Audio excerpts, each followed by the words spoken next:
Qu'est-ce qui peut m'aider à améliorer et ancrer ma confiance en moi? C'est pas mal comme question. Voilà de la question. C'est bon. Donc, nous allons cheminer là-dessus. Alors, chacun prend un paquet de cartes, mélange et tire une carte. Bon, il manque un paquet, mais on n'aura pas le temps de faire tout. Je suis observateur puisque je découvre. Bon, alors Gilles est observateur. Alors, allez-y, prenez un paquet. Un paquet entier, hein, Oui, un paquet entier, vous le mélangez, et puis, qu'est-ce qui peut m'aider à améliorer et ancrer ma confiance en moi? En fait, le principe, c'est quand la question est bien posée, la réponse devient possible. Voilà. Faut tirer une carte? Ouais. Tire une carte. Ouf. Ça tirait un lutin qui s'appelle le lutin de l'esquive. On va le montrer. Donc c'est un toréador qui est dans la forêt et qui esquive le taureau. Voilà. Donc, qu'est-ce que ça... Et il s'appelle Olé. Qu'est-ce que ça vous donne comme idée pour répondre à la question, qu'est-ce qui peut m'aider à améliorer et ancrer ma confiance en moi? C'est bonne quand même. Là, ce serait plutôt amélioré, parce que ancré, quand tu es face à un taureau, il ne vaut mieux pas être trop ancré, il vaut mieux être un petit peu plus mobile. Donc, le lutin de l'esquive, il s'appelle Olé. Du harcèlement à ce point-là. C'est quand même beaucoup. Ça fait quand même deux fois que je suis obligée de cogiter sur cette modalité de carte. Visiblement, il y a un taureau que j'arrive pas à esquiver dans ma vie, là, parce que... Bon. Donc, je suis censée l'interpréter à nouveau, cette carte. Alors, tout le monde, hein, on peut aller plus, Ouais, vite, hein, parce que je sens que Patricia... Là, j'ai du mal avec ça, sèche un peu. Qu'est-ce qui peut m'aider à améliorer et ancrer ma confiance en moi?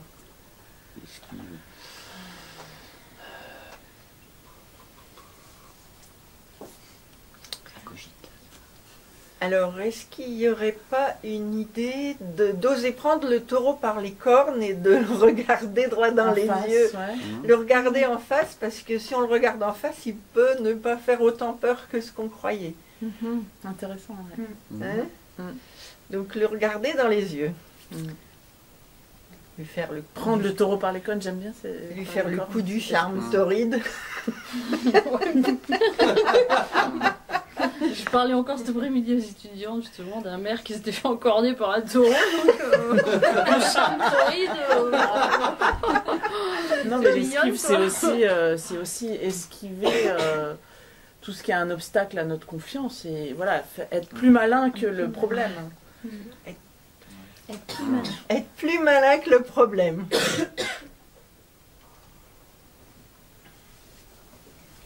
Avoir confiance dans son instinct d'aller à gauche ou à droite en fonction des circonstances. Donc là, si on ne sait pas si le taureau va aller plutôt de ce côté-là ou de ce côté-là, se faire confiance par rapport au fait qu'on réagira correctement quand... Confiance dans sa façon de réagir. Ouais. Dans son intuition aussi. Dans son intuition. Dans l'urgence, on va faire le bon choix. Bon si on écoute vraiment, si on est vraiment à l'écoute de soi. Bon choix. On n'a pas le temps de réfléchir beaucoup. Apprendre à courir aussi. Apprendre à courir. Apprendre à courir, faire un peu plus de sport. Hein? Non, mais c'est aussi apprendre à courir, c'est-à-dire, bon, bah, on y va, hein, de toute façon, il n'y a pas le choix, on est dans la vie, et puis rentrer, on court, quoi. Hein, rentrer dans la vie. Là, si on esquive le taureau, c'est qu'on a eu déjà le taureau en face et qu'on a eu peur. Il y a une mémoire d'une peur. D'une peur qui bloque, qui fait un blocage quelque part, pour moi. Et donc, si on essaie de remonter à la peur, on pourrait... On peut prendre le taureau par les cornes, effectivement, de dire en face, tu ne fais pas peur. Et même pas peur. Même pas peur. Même pas peur. Même pas peur le taureau. On peut se monter sur le dos du taureau. On peut faire plus sympa. Tu fais un bijou. Voilà. Et Pat, il t'inspire, il commence à t'inspirer. Ce que je vois, c'est que tout le monde s'amuse, les arbres s'amusent, le taureau s'amuse, il n'y a que le personnage central qui s'amuse pas trop. Et pour cause, qui a cru qu'il allait s'amuser, mais qui, au final, qui s'amuse pas tant que ça. Alors moi, on est dans le monde débutant, parce que dans une arène, personne ne s'amuse, hein, c'est l'horreur. Là, ici, ça va. Ouais, mais quand même, le torero, normalement, il y a le plaisir quand même de jouer avec le taureau. Là-haut, ça le dépasse un peu, mais il dit quand même d'une force espèce de force incontrôlable qui est là et qui...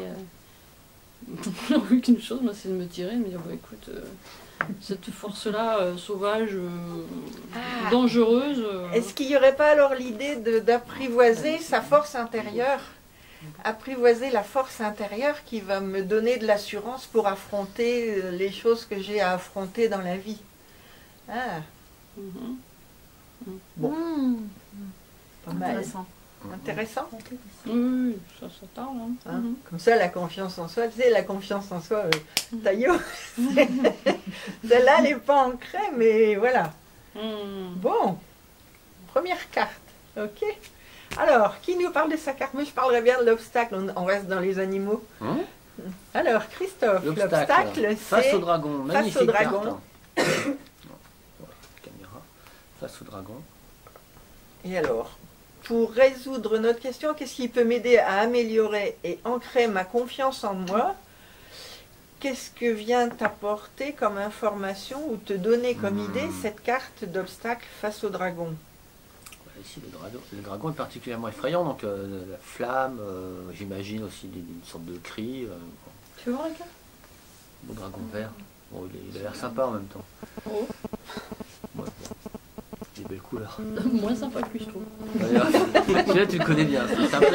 C'est un peu ton ami, celui-là. Ouais. C'est une vieille connaissance. Le dragon et la confiance en soi. Améliorer la confiance en soi. Ancrer sa confiance. Ancrer la confiance en soi. Tu y jettes un seau d'eau à la figure, déjà, il n'y a qu'un élément à contrôler. Déjà il la ramène moins avec ses flammes. C'est vrai. Je crois fort, mais il n'y a que... C'est une sorte de gros lézard en même temps. C'est pas non plus... Peut-être relativiser face à un obstacle aussi. Se dire que bon, c'est un dragon peut-être, mais on n'a aucune idée de sa taille. Déjà, les dragons, ça n'existe pas. Si ça se trouve, il est grand comme ça. On n'en sait rien. Peut-être. Puis ça n'existe pas, par exemple. Alors, qu'est-ce qu'il vient nous dire le dragon? Quel est le moyen qu'on peut avoir pour... Donc face au dragon, il n'existe dragon. pas en fait. C'est comme si le dragon c'était sa peur, mais en fait la peur c'est... Une chimère. Une chimère. La peur est une chimère. Enfin, c'est pas la peur, hein. C'est l'objet de la peur. C'est une chimère. L'objet de la peur. C'est la peur, la peur et les doutes. Ça me fait penser un peu au livre justement que je viens de lire, où il y a justement le dragon qui représente la peur et le doute. Donc pour affronter ce dragon, il faut y aller, quoi. C'est comme le taureau, il faut y aller. Faut y aller. C'est la même... Il faut l'affronter parce que plus on s'approche de lui, moins il a de force et plus il devient petit. Ah oui. Après on le prend, on le met dans son lit, on fait guili et voilà. En fait c'est une chaufferette. C'est un petit jouet, une peluche, un dragon peluche. Il peut le donner. Intéressant, non? Un dragon qui est un obstacle qui fait vraiment très peur, si on l'approche et que on l'affronte, la peur s'atténue et on dépasse l'obstacle facilement. En fait, c'était une illusion. Une illusion. C'est intéressant. Une illusion. Bon, alors, qui a une autre carte? On regarderait bien ça avant de regarder ça, oui. Qu'est-ce que c'est? Ah oui, j'aime bien celui-là. Alors moi, c'est la fée du terrain. Elle s'appelle Razmot. Donc Razmot, c'est un... Ah oui, je la connais. Elle est en short, elle a un petit casque, elle est agenouillée sur le terrain et elle a une aide de camp qui est une taupe qui lui présente une loupe pour qu'elle aille voir de plus près. Voilà. Donc c'est la fée du terrain. Et qu'est-ce qu'elle vient te dire, la fée du terrain, pour résoudre la question, qu'est-ce qui peut m'aider à améliorer et ancrer ma confiance en moi? Moi, il me dit, faut passer à l'action. Moi, voilà, la première chose que quand j'ai vu la carte, c'est ça. Vas-y, passe à l'action.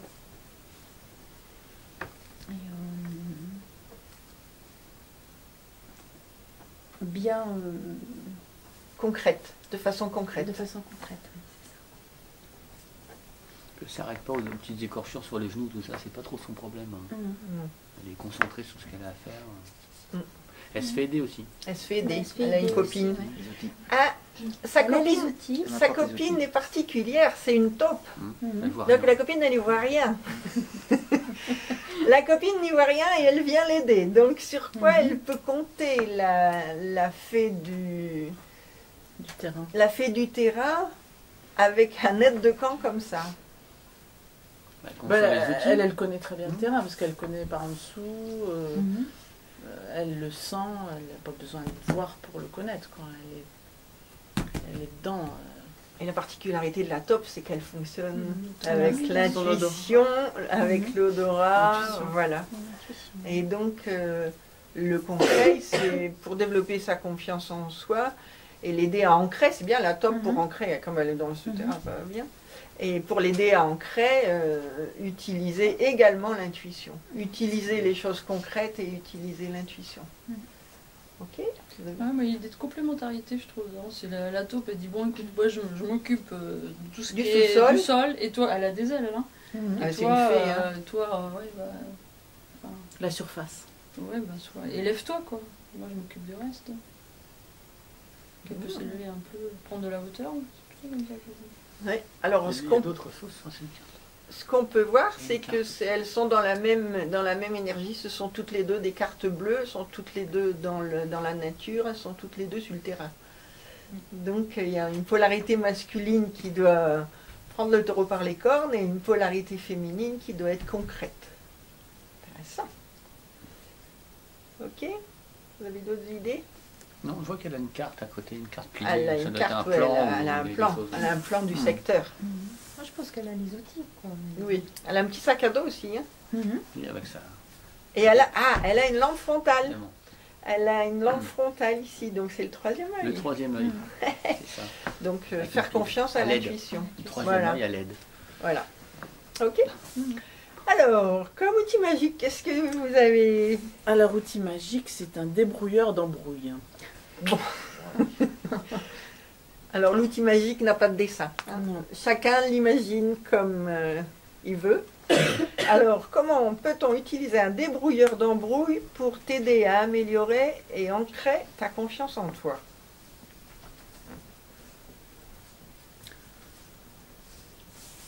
Ça peut être les embrouilles que chacun a à l'intérieur de soi. Et donc, ce débrouilleur d'embrouille va simplifier tout ce qu'on a dans la tête, qui parfois complique bien des choses qui sont en fait assez simples en réalité. Voilà, ça c'est ce qui me vient déjà. Donc du coup, oui, alors par rapport à la confiance en soi, peut-être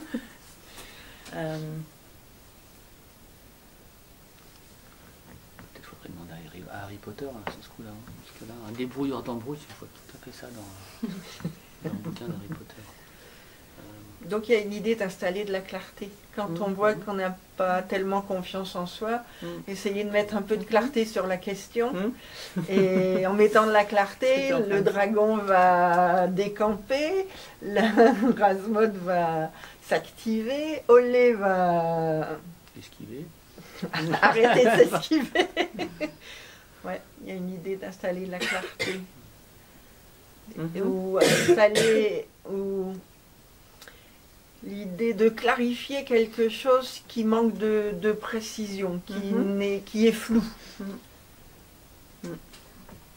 C'est un peu mon problème majeur en ce moment, donc oui, toi aussi, bien moi. Un kilo de débrouilleur d'embrouille. C'est pour ça que j'esquive, parce que c'est embrouillé, c'est pour ça. Ok. Bon. Eh bien voilà. Un aperçu d'un atelier des génies créatifs. D'habitude, une partie comme ça sur une seule question, quand on est 5 joueurs, ça dure 3 heures. Donc là, on l'a fait de façon rapide. Mais pour résoudre une question de fond, chacun passe beaucoup plus de temps à dire ce que les cartes qu'il a tirées lui expriment et comment il imagine... développer son imagination, à quoi lui font penser, et donc... Bah oui, déjà commencer à développer concrètement ce qu'il y a à mettre en place par rapport à ce que ça soulevait comme problème, quoi. Voilà. Quand c'est plus individuel, c'est normal. C'est qu'est-ce que je dois débrouiller, pourquoi, et puis commencer à lister éventuellement, que chacun puisse avancer réellement. Mais c'est quand c'est collectif, plus pratique. Quand c'est collectif, c'est plus on a des pistes, puis après, chacun chez nous. Chacun exploite. C'est vrai que pour le temps, tout simplement. Ouais. Voilà. Vous pouvez peut-être enchaîner sur ce que ça vous apporte, ce jeu. Donc, est-ce que ça vous aide à faire? Alors. Qu'est-ce que ça vous aide à faire, par exemple, par rapport à la question? Donc, depuis le temps que vous expérimentez de résoudre des difficultés avec ce jeu, qu'est-ce que vous trouvez que ça vous apporte? Ça permet de sortir du cadre habituel de la logique. Donc ça permet de sortir des mots qu'on n'associe pas forcément au problème de départ. Donc ça permet de défricher un petit peu plus encore, découvrir des terrains inconnus en tout cas, faire apparaître des solutions nouvelles. J'ai tout dit là. Ouais, ça permet aussi des fois de verbaliser, et donc du coup de conscientiser, puis je sais pas, de rendre les choses plus claires, parce que entre la confusion de nos émotions, de nos pensées, et le moment où on verbalise justement en présence des autres, dans le commentaire de la carte, il y a des mots qu'on va utiliser ou pas utiliser, une façon qu'on aura de commenter la carte, qui va pas forcément nous éclairer sur le coup, mais qui en revanche va donner des informations aux personnes qui nous entourent, et du coup par effet de boomerang ou effet de reflet peut-être, de donner des pistes sur ce qui était en germe de notre esprit, mais qui s'exprimait pas clairement, enfin, qui faisait obstacle. Il y a ça, je trouve. C'est pas très clair ce que je viens de dire. Oui. L'image sur une carte. C'est le débrouillard d'embrouille qui travaille. Alors moi, une chose que j'ai remarqué avec le jeu, c'est qu'à chaque fois, on tombe pile poil sur la carte qu'il nous faut. Qu'est-ce que c'est énervant. Je suis pas hyper d'accord. Si, moi oui. C'est vraiment, oui. Je sais que c'est ça, je sais que c'est ce que je dois faire. Et la carte est là pour me confirmer encore. Très souvent, les cartes tombent très justement pour que les joueurs voient quelque chose qu'ils avaient besoin de voir sur le moment, ou qui a un écho extraordinaire dans leur vie au moment où ils font l'atelier. Très, très, très souvent. Pour ne pas dire toujours. Parce que c'est vrai, quand on connaît ton histoire, cette carte-là, voilà. C'est toi aujourd'hui. Encore aujourd'hui, oui. C'est toi aujourd'hui. Ce serait pas pareil dans 2 mois, mais c'est toi aujourd'hui. Marie, toi, tu as des choses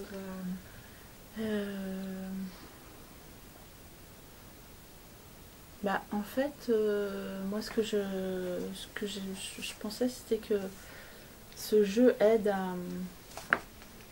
à ouvrir des possibilités qu'on n'aurait pas imaginées. Voilà. Parce que ça fait appel à d'autres choses dans le cerveau qu'une analyse, c'est un petit peu ce que tu disais, mais qu'une analyse assez carrée, assez rationnelle, qu'on peut avoir sur des problèmes, assez intellectuelle. Et là, on est plus sur du jeu, justement, du ludique, avec du visuel, avec des symboles et tout ça. Et tout ça, ça fait qu'on est plus dans quelque chose d'un peu créatif qui nous ouvre à d'autres champs d'analyse sur notre vie. Et du coup, ça ouvre les possibles aussi dans notre vie. Ça élargit un peu le champ des possibles. Moi, ce que je peux dire, depuis le temps que je pratique, j'ai effectué environ 400 ateliers, avec des ateliers individuels, des ateliers collectifs. C'est que c'est un jeu qu'on utilise autant pour un enfant de 5 ans que pour une entreprise développer la cohésion d'équipe. Et l'intérêt de ce jeu en entreprise pour une équipe, c'est que ça fait sortir les gens du domaine professionnel, mais que ça permet aux gens de se parler en ayant des symboles comme support. Et du coup, ça ouvre une qualité de communication, une qualité relationnelle qui est vraiment très, très appréciable. Et alors, quand on fait jouer les chefs d'entreprise avec ces cartes, c'est très intéressant parce que la fée des opportunités qui s'appelle Waouh Super Chouette, elle parle autant à un chef d'entreprise qu'à une personne, qu'à un particulier ou qu'à un enfant. Voilà. Et tout le monde, quel que soit l'âge, fait fructifier son imagination pour imaginer des solutions qu'ils ne voyaient pas auparavant. Et tout le monde, à la sortie d'un atelier, tout le monde a de multiples pistes à exploiter, alors qu'auparavant, ils sont arrivés en disant « Zut, j'ai quand même une difficulté à résoudre et pour laquelle je ne sais pas comment m'y prendre ».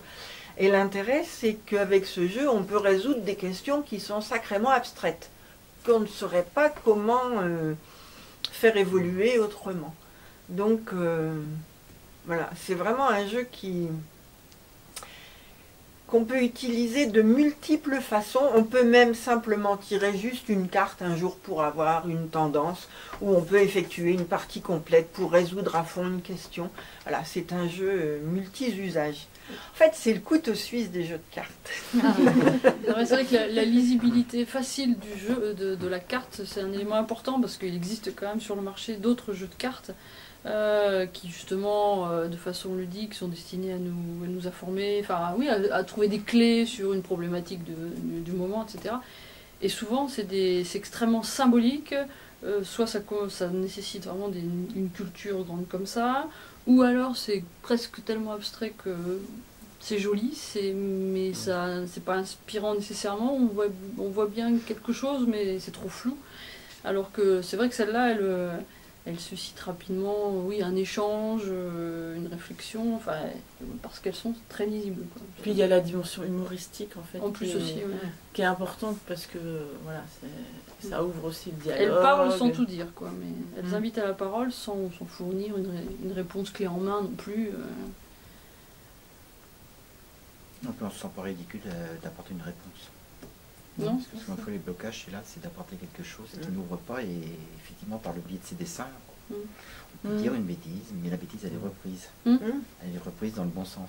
Tout à l'heure quand je disais la peur sur le taureau, c'est un peu ça aussi, c'est dire quelque chose, et enfin de pouvoir le dire et de ne pas pouvoir le dire. Bien sûr, quand je dis bloc, ça, moi c'est ce que j'ai ressenti, quoi. Et on revient sur le blocage, souvent de fois par rapport à la confiance en soi, c'est-à-dire que vis-à-vis d'autres personnes, de ne pas pouvoir dire les choses, bien sûr c'est le partenaire à côté qui va le dire. Si j'avais su. Et quelquefois, entendant l'autre qui le dit, on dit « Ah, il a eu le cran d'oser le dire, alors je peux le dire aussi. » Et du coup, ça libère. Oui, c'est vrai, ça on l'a vu souvent.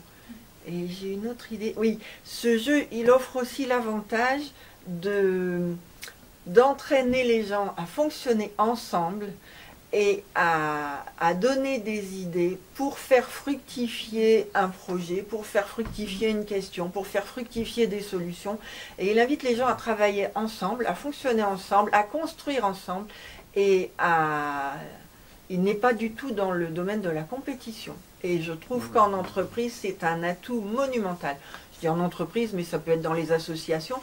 Et il y a aussi un lieu où il est très très intéressant, ce jeu, c'est dans les familles. Quand vous avez dans les familles plusieurs ados qui jouent au combat des chefs, où chacun va chercher sa place, où voilà, il y a des jeux de pouvoir qui malmènent l'ambiance familiale, eh bien toute la famille se met autour de la table, définit la question sur laquelle ils veulent se pencher, ils tirent les cartes et la famille construit ensemble les solutions. C'est un cadeau. C'est un cadeau. Parce que quelquefois, il y a des tensions dans les familles, et si on se met autour de la table, qu'on sort les cartes et qu'on avance avec les fées et les lutins, c'est quand même plus sympa, et ça permet de dédramatiser l'atmosphère et de créer des solutions.